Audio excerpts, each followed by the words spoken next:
હું શું કહું, જમવાનું શું બનાવું છે? જો જમવાનું મને ભૂખ લાગે છે.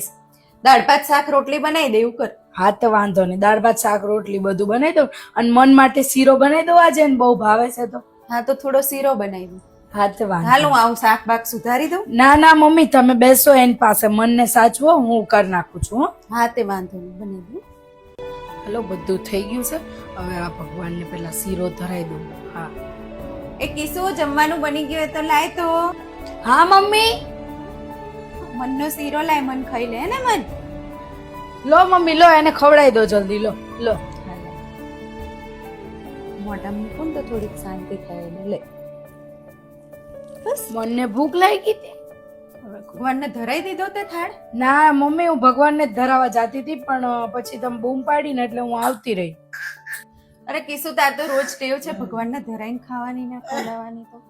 અરે મમ્મી, મન પણ મારો નાનો ભાઈ છે, મિતનો નાનો ભાઈ છે, મારો નાનો ભાઈ છે, અને ભગવાન જ છે એનામાં. હું ભગવાનને ધરાવું કે એને ધરાવું, એ મારા માટે ભગવાન જ છે. કેમ કે એ બોલી નથી શકતો, ચાલી નથી શકતો, અને એને ભૂખ લાગી છે તો એને જ આપણે પહેલા ખવડાવવાનું હોય. સાચો ભગવાન એનામાં જ વસે છે મમ્મી. કિસ્સુ, તું કેટલી સારી છે, મનને કેટલું સાચવે છે. નહીતર આજકાલ તો વહુઓને આવા દિયર હોય ને તો ઘરમાં ગમે નહીં અને જુદા થઈ જાય.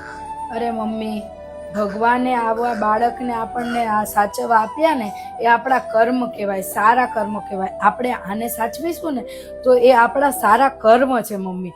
હું તો નસીબવાળી કહેવાઉં કે મને આની સેવા કરવાનો મોકો મળ્યો. અમે એને શીરો ખવડાવી લો, પછી આપણે જમી લઈએ. હો, હા,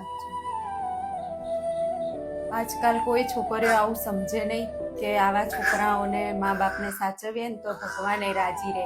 પણ ખરેખર હું તો બહુ નસીબદાર છું કે મને આવી દીકરી કરતાંય સવાઈ વહુ મળી, આટલી સમજણી વહુ મળી કે જેનો મને સાથ રહ્યો અને મને છે ને મારું દુઃખ નવું થઈ ગયું.